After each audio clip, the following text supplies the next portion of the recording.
Les invito a que vayamos, hermanos, a Hechos capítulo 13.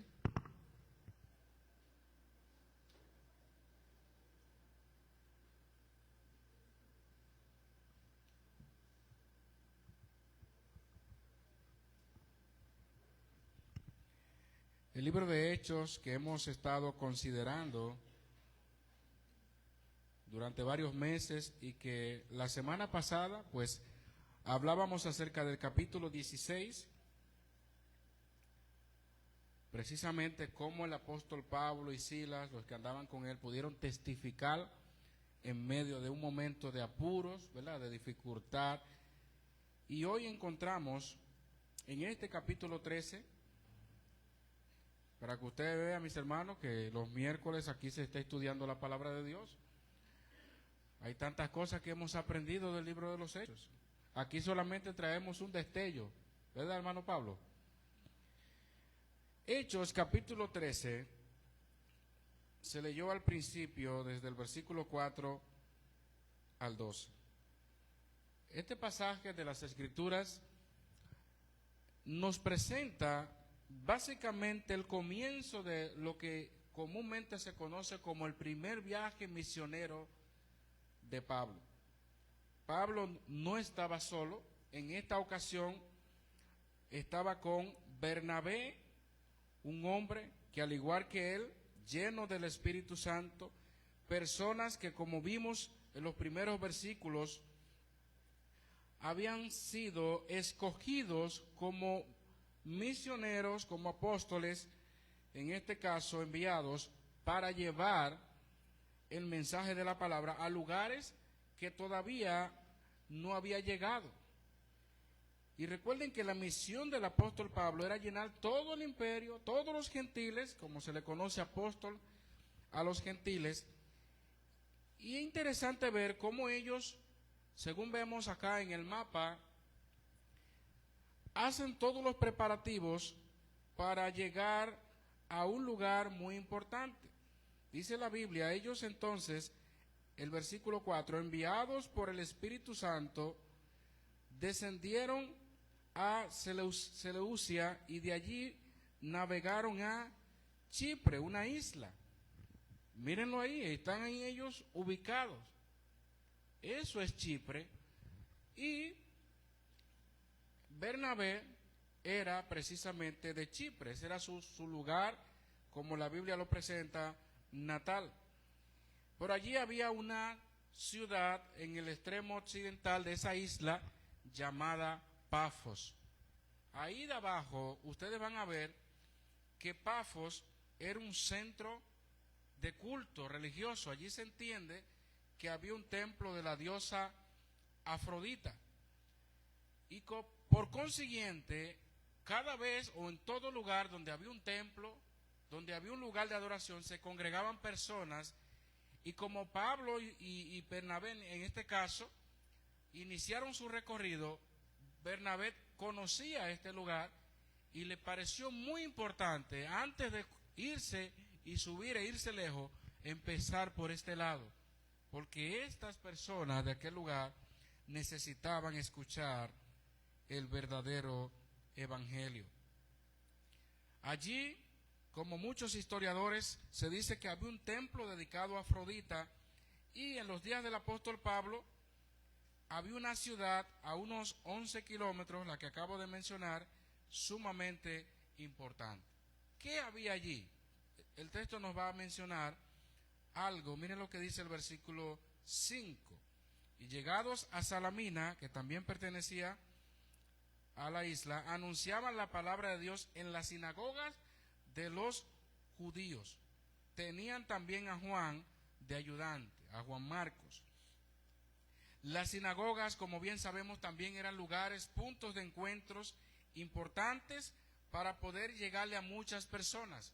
Así como hoy día salimos a las plazas, en antes regularmente veíamos cómo se salía a los parques.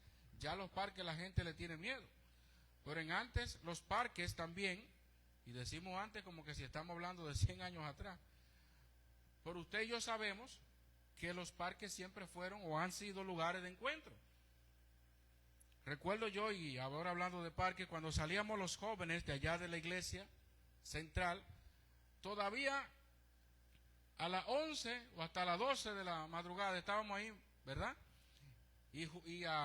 Relajábamos muchísimo, jugábamos y todo eso, y nadie tenía miedo de nada. Salíamos a las 12, caminábamos por allí, por allá, no había temor de nada. Ahora no. ¿Quién se siente en un parque y que no parezca uno de esos que usted y yo conocemos, que supuestamente te conocen?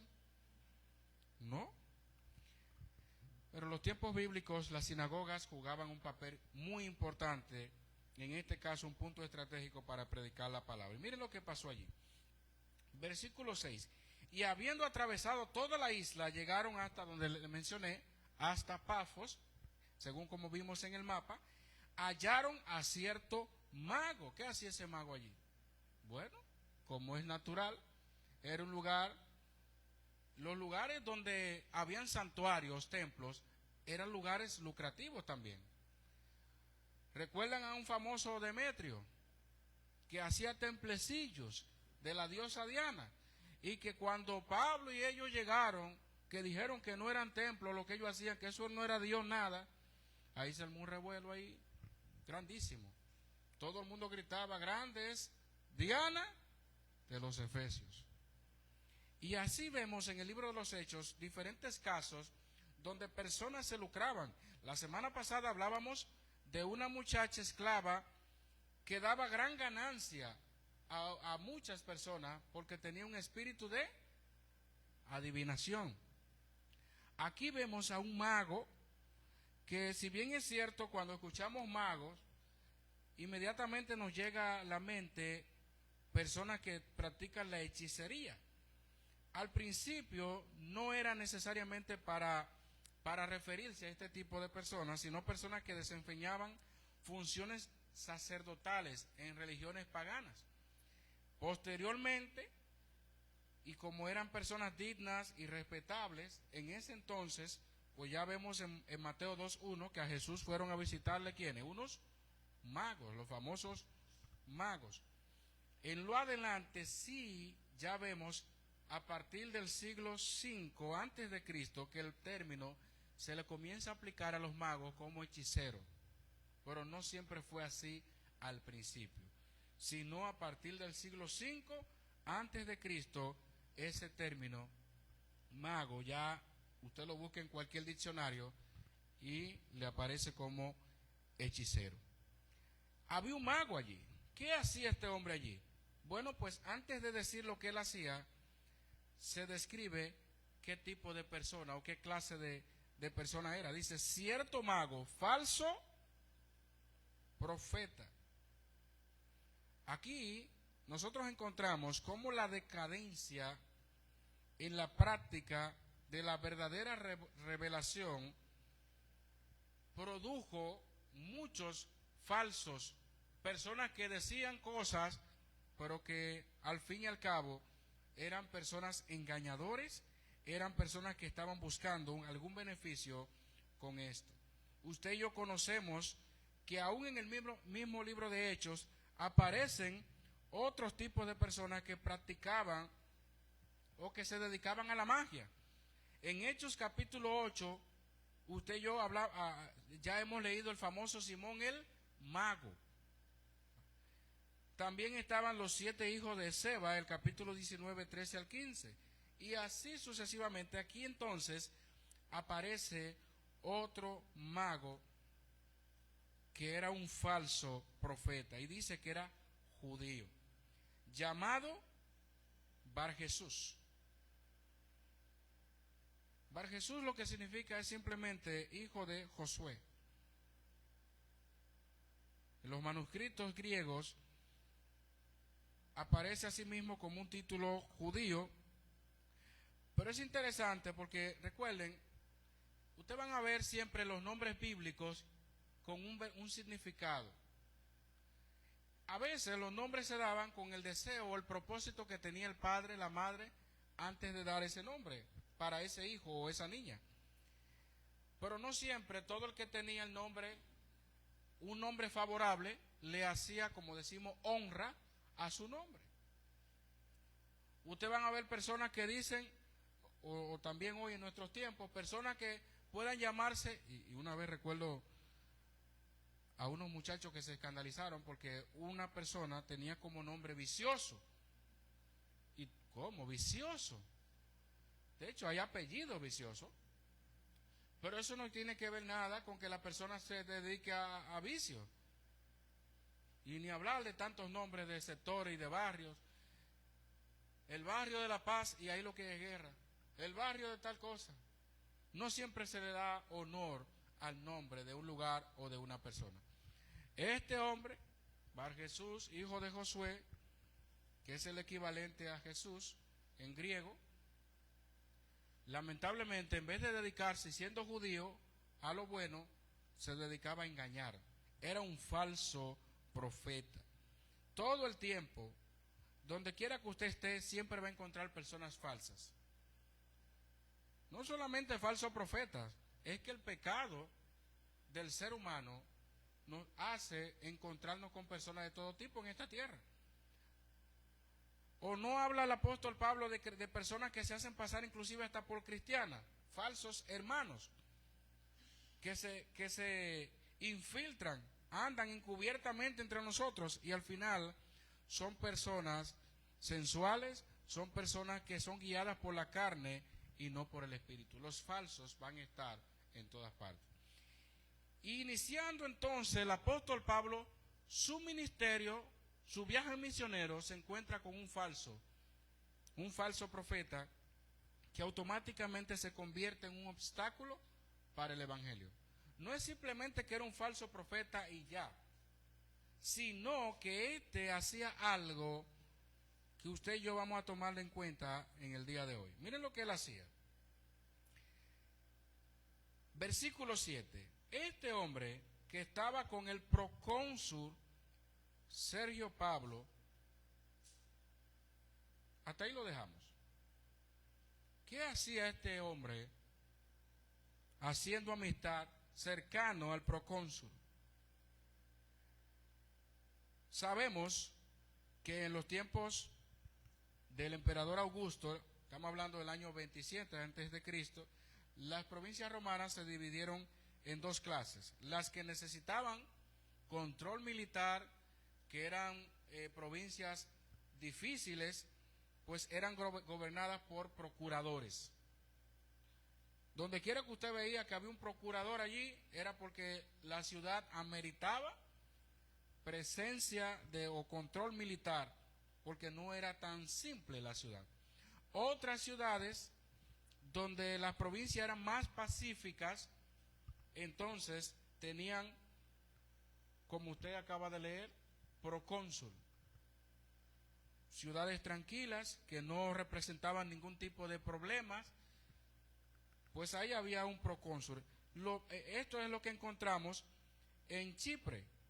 Allí había un procónsul, una persona que estaba gobernando esta localidad, llamado Sergio Paulo. Hay muchas inscripciones que han tratado de emplazarlo o relacionarlo, más bien, con este que se menciona allí como Sergio Paulo, pero son conjeturas que se hacen. Lo cierto es que el texto dice que era un varón prudente. Eso es mucho, hermanos, que decir. No te está diciendo que era cristiano, porque a veces pensamos que porque una persona tiene una cualidad que resalta, ya es digno del cielo. Fíjense cómo lo describe procónsul Sergio Pablo, una persona de autoridad, pero era un varón prudente. Yo no sé qué usted entiende por prudente, pero era una persona que, si se le está elogiando por eso, habla muy bien de su capacidad, de su intelecto, habla muy bien de su compostura. Una persona que todo el mundo lo respetaba. Eso es lo que está indicando todo esto. No era simplemente por decirlo, pero él no era cristiano. Usted va a encontrar personas en su trabajo, donde quiera que usted se mueva, personas que tienen buenas cualidades. Mira qué paciente es esta señora, que cuando está limpiando acá en el negocio no protesta por nada. Una mujer bien, mira qué bien está este hombre servicial, sin yo pedirle, mira, me trae este vaso de agua o este cafecito, qué bien. Pueden tener muy buenas cualidades y usted la puede resaltar, pero nunca piense que ya por eso no necesita convertirse, porque también es otro problema. Hay creyentes que dejan de predicarle a personas porque dicen, es que parece cristiana ya. Mira, es una persona prudente, una persona amable, una persona que no se mete con el otro, o la famosa expresión, no mata ni roba. Los impíos les encanta decir eso, para en pocas palabras decir que merecen el cielo, como que si matar y robar ya es lo último. ¿Cuántas personas han matado en el corazón? ¿Cuántas personas han codiciado en su corazón? De manera que no se trata de una cualidad. Ahora, el texto lo está resaltando por algo, porque no era una persona que actuaba por impulso, no era una persona, sino que era un ser pensante, era una persona analítica que tenía inteligencia, discernimiento, pero había algo que estorbaba a este hombre. Había algo que pasaba, o una persona que estaba con él y que de alguna manera u otra le impedía lo más importante que él necesitaba.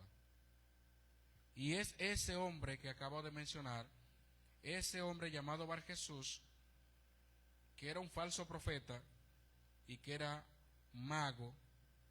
Miren lo que pasaba allí, versículo 7. Estaba con el procónsul Sergio Paulo, varón prudente. Llamando a Bernabé y a Saulo, deseaba oír la palabra de Dios. ¿Quién era que deseaba oír la palabra de Dios? El procónsul. El procónsul, obviamente, posiblemente también había escuchado, porque ellos empezaron, y vimos el texto, llegados a Salamina, anunciaban la palabra de Dios en la sinagoga, el versículo 5. Y ellos viajaron kilómetros más al occidente y llegaron hasta Pafos. Ahí estaba el procónsul.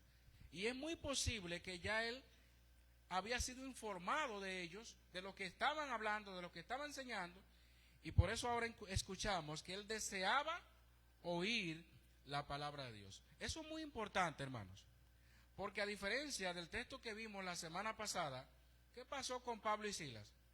Inmediatamente llegaron los magistrados. ¿Qué fue lo que hicieron?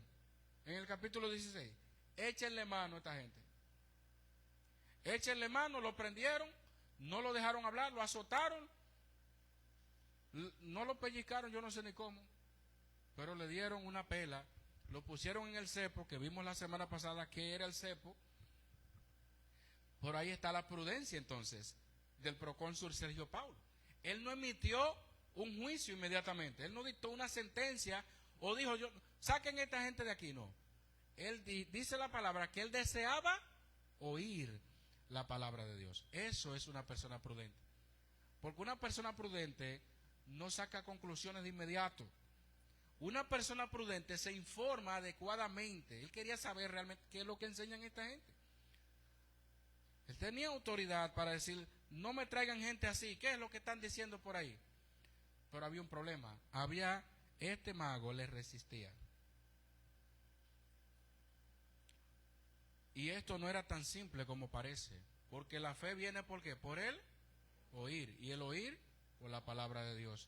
De manera que aquí estamos encontrando un episodio, una resistencia que viene de Satanás, porque Satanás se opone constantemente a que una persona escuche, oiga la palabra de Dios. Va a hacer todo lo que usted no se imagina. Si tiene que pasar con un reggaetón por ahí de lo que le gusta a esa persona, lo va a pasar. Si tiene que poner a un vecino para que le ponga la música que le gusta, si tiene que llamarlo a esa hora que usted lo invita a la iglesia, mira, te tengo un bonche a esta hora, ven. Satanás va a hacer todo lo posible. Y más cuando usted lo invita a la iglesia. Hay creyentes que dicen, pero yo lo invito a la iglesia. Me dice que sí, llega la hora y después me salen con un cuento. Y cuando llego, dile que no estoy aquí. No se preocupe por eso, entienda que por un lado usted está predicando, Quizás la persona desea oír, pero posiblemente haya un Elimás en su vida. Posiblemente haya uno como este Bar Jesús, como este falso profeta, que trate de desviarlo, porque sabe lo que puede pasar después. Versículo 8. Pero les resistía Elimás el mago, pues así se traduce su nombre. Se ha hecho muchas conjeturas en cuanto al significado de este nombre, porque como ya vimos, al principio se dice que se llamado Bar Jesús, y ahora se dice Elimás. Algunos entienden que posiblemente sea una palabra semítica de la misma raíz que se traduce como hechicero. Hay un término alín que por eso hacen esas conjeturas, para identificarlo como lo que él hacía. Si ustedes se fijan, la nota que aparece entre paréntesis dice, pues así se traduce su nombre. Algunos piensan que este hechicero es el mismo que aparece en otros libros, que se identifica a uno llamado Simón, nacido en Chipre, pero como vuelvo y le digo, son conjeturas. Lo cierto es que lo que dice el texto es que este hombre, a pesar de que el procónsul deseaba oír la palabra de Dios, por otro lado, él procuraba apartar de la fe al procónsul. Palabras mayores. Palabras mayores, porque el procónsul deseaba oír, estaba interesado en la palabra, estaba interesado en qué dicen estos hombres, y este mago estaba interesado en que él no mirara para allá. Yo no sé si usted le ha pasado así cuando le predica a una persona. Personas que te hacen la oposición. En algunos casos usted no lo sabe, en algunos casos es de manera encubierta, pero hay otras ocasiones donde es cara a cara. No vaya para esa iglesia. Ustedes saben que una de las expresiones que usan personas en el mundo, le hemos escuchado, dice, los pastores todos roban. ¿Usted no ha escuchado eso? Y muchísimas frases que aparecen por ahí. Y la gente busca todas las excusas y todos los pretextos. ¿Sabe para qué? Para apartar de la fe al procónsul. Para apartar de la fe a cualquier persona que quiera acercarse a Cristo Jesús. No crea, hermano, que predicar es tan simple y ya. Usted va a encontrarse situaciones donde personas le hagan la oposición. Puede ser inclusive hasta de tu propia familia. Puede ser personas muy cercanas, amistades. Quizás todo está bien en la amistad hasta el día que lo invita a la iglesia. Hasta el día que le dice, mira, me gustaría que hiciéramos un culto en tu casa. En mi casa. Inclusive yo he escuchado personas que dicen que no se convierten. ¿Saben por qué? Porque los cristianos visitan mucho. Oye, los cristianos siempre tienen una salida. Yo a veces quiero dormir, me llaman que hay un culto. Ay, Dios mío. Hay gente que piensan así. Gente que dice, no, es que cada uno de nosotros somos un templo. O sea, no solamente los cristianos agarran un versículo y lo sacan fuera de contexto. Hay muchos impíos que dicen, no, que cada uno es un templo. Somos templos, sí. Son templos los que tienen a Cristo en su corazón. Pero yo he escuchado impíos que dicen que todos somos un templo cada uno. Señores, ¿hasta dónde hemos llegado?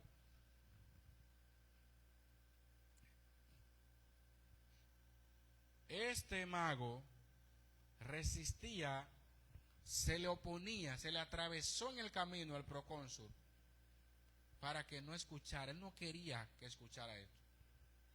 Y miren aquí entonces qué pasó en el desenlace de esta historia. Versículo 9. Entonces Saulo, que también es Pablo, allí comenzamos ya a escuchar y a ver el título de Pablo. Su original nombre es Saulo, pero aquí se emplea por primera vez el nombre por el cual se le va a conocer mejor al apóstol de los gentiles. Dice allí, Saulo, que también es Pablo, lleno del Espíritu Santo, fijando en él los ojos. Esto es interesante, esto que se resalta acá. Porque lo que va a pasar acá, en este momento, una persona llena del Espíritu Santo, como el apóstol Pablo, no era que había como la gente siempre se hace una imaginación de las cosas. A veces pensamos que ser lleno del Espíritu Santo es como cuando un luchador se está llenando de power, como dicen, y se está cargando energía hasta que va a dar su golpe especial, y está recobrando pilas. Usted y yo ya sabemos lo que es estar lleno del Espíritu Santo. Cuando una persona es guiada por el Señor, cuando una persona está en plena comunión con el Señor, en todos los aspectos, está lleno del Espíritu Santo. Cuando no hay cabida a otra cosa, y más el apóstol Pablo, todos los que ya vemos también que se le da estas cualidades, esta declaración, lleno del Espíritu Santo, y también combinada con fijando en él los ojos, tiene que ver con lo que va a suceder a partir de las palabras que va a utilizar el apóstol Pablo. ¿Por qué Pablo tiene que mirarle los ojos? Sabemos que en las normas que nos enseñan, siempre se ha dicho, mirar al que habla. Hay personas que usted está hablando con ellos y está mirando para otro lado. Pero el mirar a los ojos tiene que ver con prestar atención. Tiene que ver con esto. Sin embargo, la mirada profunda que le está dando el apóstol Pablo tiene que ver aquí aún más con el castigo que Dios le va a dar a ese mago por oponerse al evangelio, por oponerse a que el procónsul escuchase la palabra de Dios. Miren lo que dice el versículo 10 aquí ahora.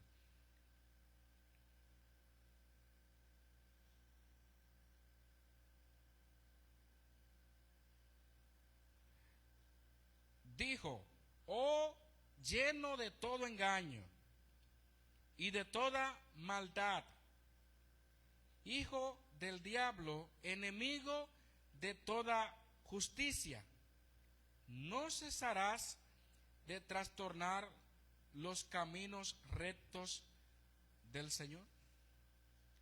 Aquí pareciera que lo que Pablo está diciendo,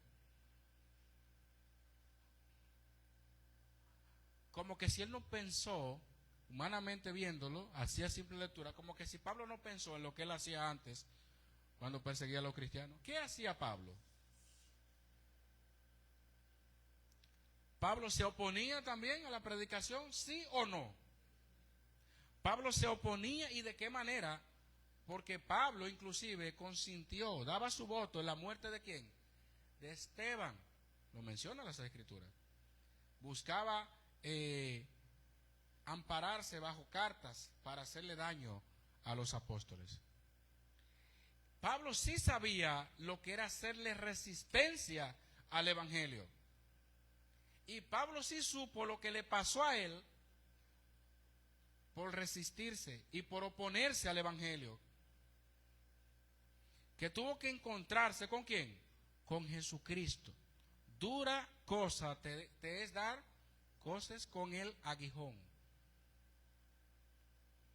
El apóstol Pablo entonces le está diciendo algo que él mismo vivió, que él mismo entendía y que por consiguiente él también podía haber recibido esas palabras en su tiempo. Porque Pablo no hacía cosa buena. Dios lo rescató. Dios trajo al apóstol Pablo y le dio un cambio tan radical que miren ahora cómo Pablo, ahora iniciando su ministerio, se encuentra con alguien que hacía lo mismo que él, pero de otra manera. Al final, apartar de la fe, en este caso al procónsul.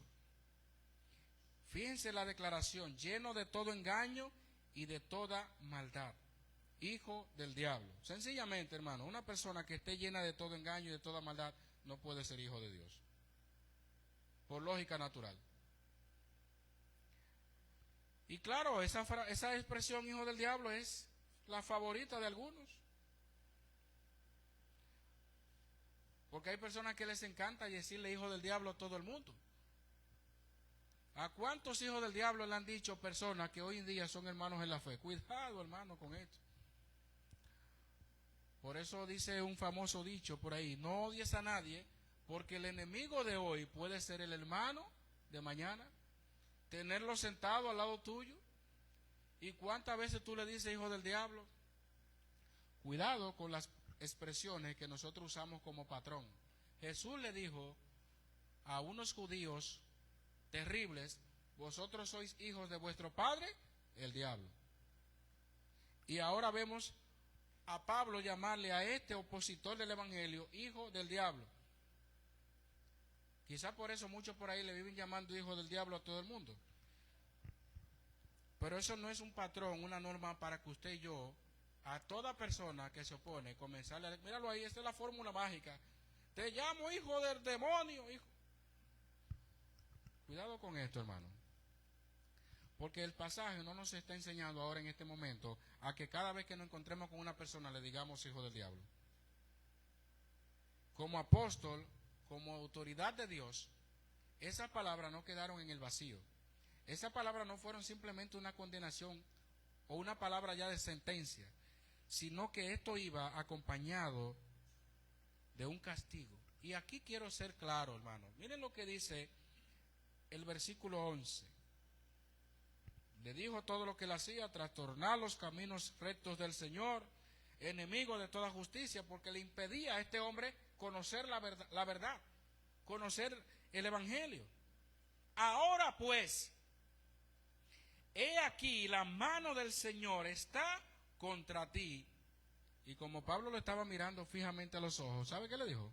Serás ciego.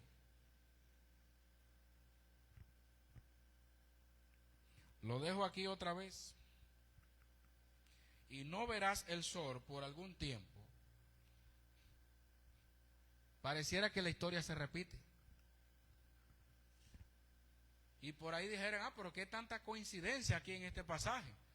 Primero, Elimás el mago estaba haciendo lo que Pablo hizo en su entonces. Se oponía al evangelio. Trastornaba los caminos rectos del Señor. Pero cuando tuvo el encuentro con Jesús, camino a Damasco, ¿cómo quedó Pablo? Quedó ciego también por un tiempo. Ahora Pablo le aplica la misma medicina, como decimos. Ahora Pablo entonces le dice a este hombre, serás ciego y no verás el sol por algún tiempo.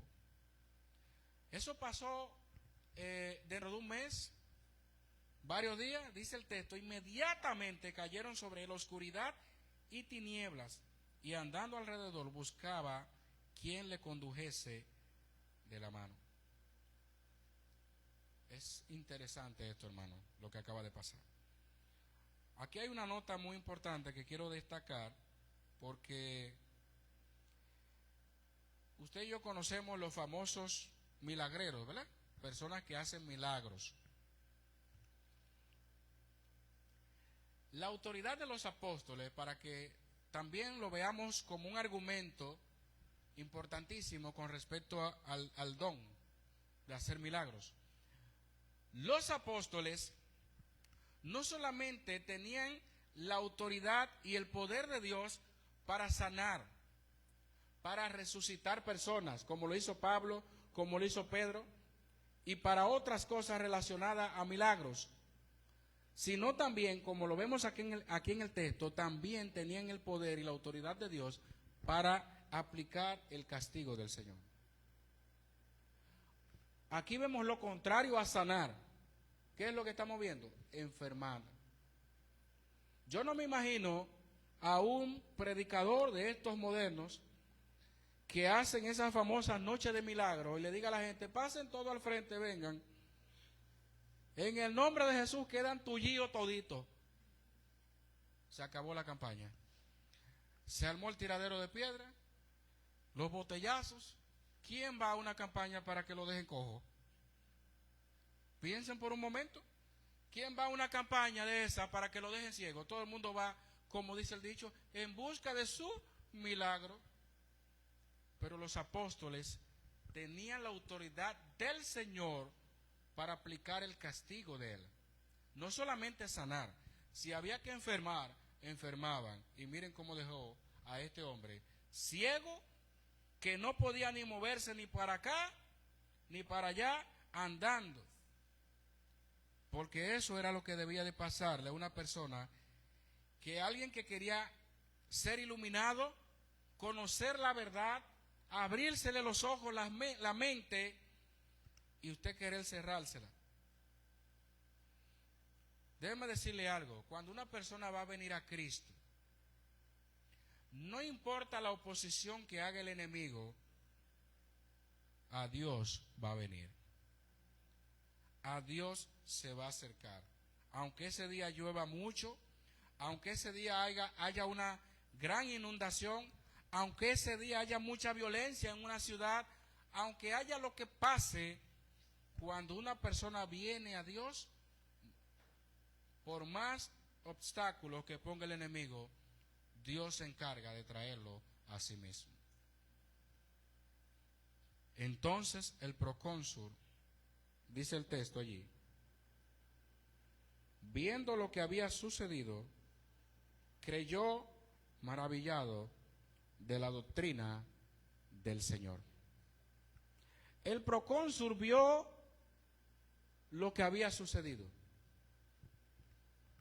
Pero algo que me llama la atención es que él no dice el texto que el procónsul creyó maravillado de que quedó ciego simplemente.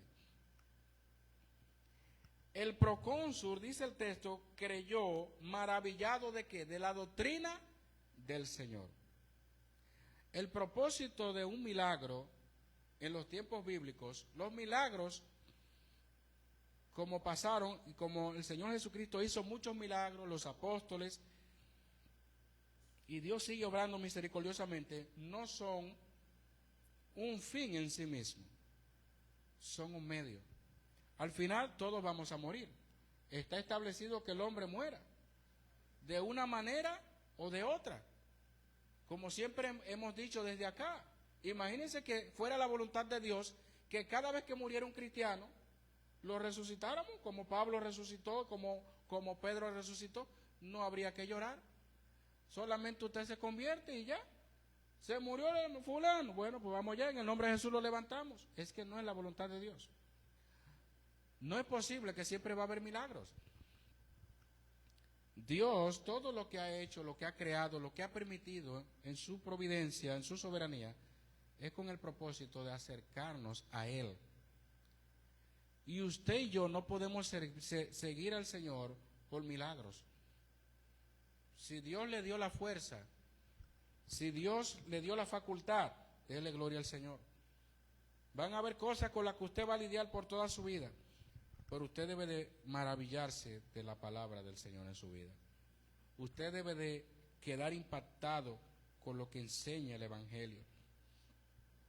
El Evangelio es superior a cualquier cosa. Si usted tiene los milagros por encima del Evangelio, ya eso no es el verdadero Evangelio de Jesucristo. Los milagros que Jesús hacía no eran un fin, eran un medio. Tanto así que personas seguían a Jesús por los panes y los peces.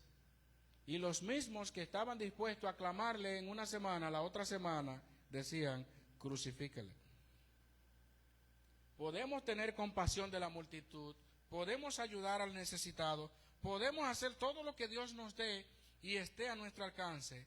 Pero usted y yo, nuestro mayor deseo debe ser que la persona quede maravillada por el poder del Evangelio. Nunca pensemos, hermanos, que nuestro propósito como iglesia es que la gente se quede maravillado por la tranquilidad, por la música, por los aires, por todo eso. Todo lo que usted pueda ofertarle a la gente, eso son cosas pasajeras, materiales. Hay iglesias que se predican a sí mismas, se predican para ministerios, se predican para figuras, se predican para estructuras, pero no para Cristo Jesús, y eso es peligroso. Este procónsul vio lo que había sucedido, pero creyó maravillado de la doctrina del Señor. Porque lo que impedía a este hombre, este mago, que el hombre escuchara, que oyera la palabra de Dios, ya ese estorbo se quitó e inmediatamente ellos le hablaron el evangelio. Ellos no le pusieron algo para que aceptara a Cristo. Pablo nunca vemos obligando a nadie a convertirse. Predicaron el evangelio. Hubo otra ocasión donde dice, por poco, el famoso dicho, por poco y me persuades. Hubieron otros casos donde no se convirtieron. Personas, estamos hablando de personas de autoridad, que podían pensar o ver la religión, como siempre ha pasado, subordinada. Pero no fue así. Cuando alguien viene de Dios, no importa en qué posición esté, el Espíritu Santo lo puede convencer de pecado, justicia y juicio. Nunca le reste valor al evangelio porque usted le esté predicando a una persona de negocios, porque usted le esté predicando a un procónsul, a un alcalde, si lo traemos a nuestro tiempo, si usted le está predicando a un diputado, si usted le está predicando a cualquier funcionario público de su país. Nunca diga, no, que no se van a convertir porque eso es muy... No, es que no es usted que lo hace. Predique la palabra y el Señor actúa en quien Él quiere y como Él quiere. Pero predique, porque muchas veces la doctrina la llevamos a un extremo y decimos, bueno, al final Dios sabe lo que son suyos, se van a convertir, yo me quedo en un rinconcito, guardo mi talento porque yo sé que un hombre duro, como vimos la parábola de los talentos, al final el Señor le dijo, quítenle la que tiene uno y dénsela al que tiene más. Dios te da la oportunidad, aprovéchala en esta tierra. Predica. No dure años, meses, semanas sin predicar. ¿Por qué razón? Si tenemos la palabra de Dios en nosotros. Y sigue haciendo la obra a pequeños y a grandes. Los apóstoles, Pablo, Bernabé, que estaba con él, y tenían como acompañante a Juan de ayudante, fueron a llevar la palabra, anunciaron la palabra de Dios en las sinagogas de Salamina, luego bajaron a Pafos, allí se encontraron oposición, y eso no le dijo a ellos, vámonos de aquí que hay oposición. Eso no le dijo a ellos, señores, miren, aquí la cosa se puso difícil. Cuidado si no es la voluntad de Dios. Vamos a predicar en otro lugar, allí, otra sinagoga, que nos reciban bien. Cuando usted vea oposición mientras usted predica, no se turbe, porque eso le pasó a los primeros que llevaron el evangelio, y al final quien hace la obra es el Señor. Prediquemos, mis amados. Van a haber muchos que quieran tornar los caminos del Señor, que son rectos, trastornarlo, desviar a muchos, apartarlos de la fe, hablar mal de la iglesia, hablar mal de los pastores o sus líderes, hablar mal de todo lo que se le llegue a la mente.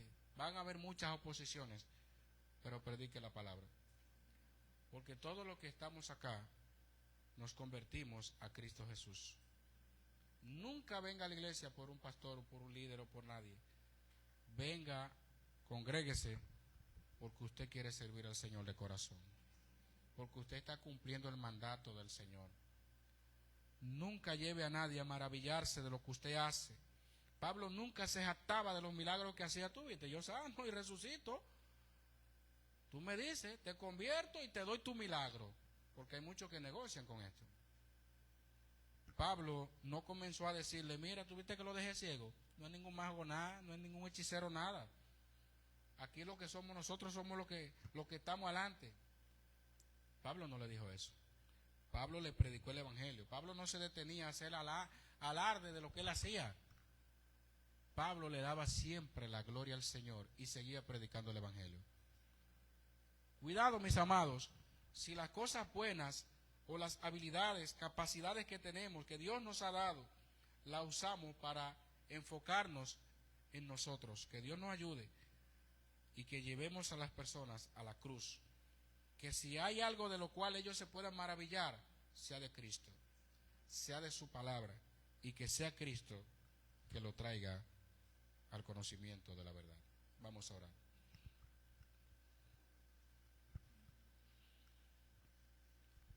Amado Dios y Padre Celestial, te damos las gracias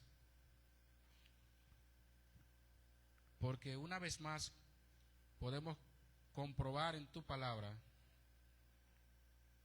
que no hay nada ni nadie que se pueda oponer al poder del Evangelio.